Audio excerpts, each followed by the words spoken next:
മതനിന്ദ ആരോപിച്ച് ഭീഷണി നേരിട്ടുവെന്ന പേരിൽ ടർക്കിഷ് തർക്കം എന്ന സിനിമ തിയേറ്ററിൽ ഇറങ്ങിയ ഉടൻ തന്നെ പിൻവലിച്ചതിലെ വിവാദം അവസാനിക്കുന്നില്ല. ചിത്രത്തിൽ പ്രധാന കഥാപാത്രത്തെ അവതരിപ്പിച്ച ലുക്മാൻ തനിക്ക് ഭീഷണി ഉണ്ടായിട്ടില്ലെന്ന് വ്യക്തമാക്കി. സിനിമയ്ക്ക് പൊതുശ്രദ്ധ ഉണ്ടാക്കാൻ അണിയറ പ്രവർത്തകർ മനഃപൂർവ്വം കെട്ടിച്ചമച്ച ഭീഷണിയാണെന്നാണ് ഇപ്പോൾ ഉയരുന്ന വിമർശനം.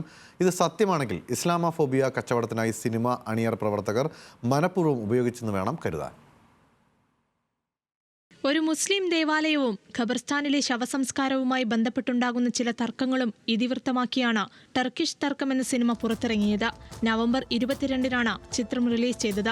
എന്നാൽ ഉടൻ തന്നെ പടം തിയേറ്ററുകളിൽ നിന്ന് പിൻവലിച്ചു.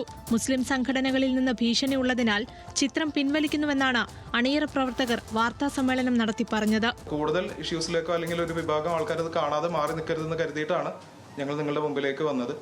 ഞങ്ങളുടെ പടം ഒരു വേർഡ് ഓഫ് മൗത്ത് പബ്ലിസിറ്റി കിട്ടി മുന്നോട്ട് പോകേണ്ട പടമാണ്. അത് നല്ല രീതിയിൽ അതിന് അഭിപ്രായങ്ങൾ വരുന്നുണ്ടായിരുന്നു. അപ്പോൾ അതിന് തടസ്സമാവുന്നുള്ളതുകൊണ്ട് ഞങ്ങൾ താൽക്കാലികമായി എല്ലാവരെയും അതിൻ്റെ ഒരു എന്താ പറയുക, നിങ്ങളെയും ബാക്കിയുള്ളവരെയും കാണിച്ച് ഈ സിനിമയിൽ ആർക്കും എതിരായിട്ട് ഒന്നുമില്ല എന്ന് മനസ്സിലാക്കിക്കൊണ്ട് മുന്നോട്ട് പോകാൻ വേണ്ടിയിട്ടാണ് ഞങ്ങളിപ്പോൾ ഇങ്ങനെ ഒരു തീരുമാനം എടുത്തത്. നവാസ് സുലൈമാൻ തിരക്കഥ എഴുതി സംവിധാനം ചെയ്തിരിക്കുന്ന ചിത്രം നാദിർ ഖാലിദ്, അഡ്വക്കേറ്റ് പ്രദീപ് കുമാർ എന്നിവർ ചേർന്നാണ് നിർമ്മിച്ചത്. ഇവർ ചേർന്നാണ് വാർത്താ സമ്മേളനം നടത്തിയതും. സംശയിക്കേണ്ടതായി ഒന്നുമില്ലാത്ത ഒരു വാർത്താ സമ്മേളനം എന്നതിനപ്പുറം ഒരു വിഷയം പിന്നീട് ചർച്ചയാകുന്നതാണ് കണ്ടത്.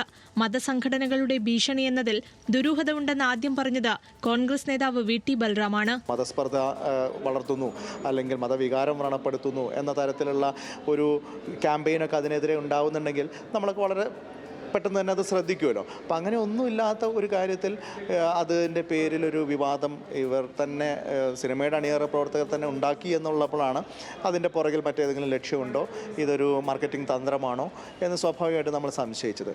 മതമൗലികവാദികൾ ചിത്രത്തിന് ഭീഷണി മുഴക്കിയെന്ന അണിയറ പ്രവർത്തകരുടെ വാദത്തിനെതിരെ മുസ്ലിം സംഘടനകളും രംഗത്ത് വന്നു. സണ്ണി വെയിനും ലുക്മാനുമാണ് ചിത്രത്തിൽ പ്രധാന കഥാപാത്രങ്ങളായി എത്തിയത്.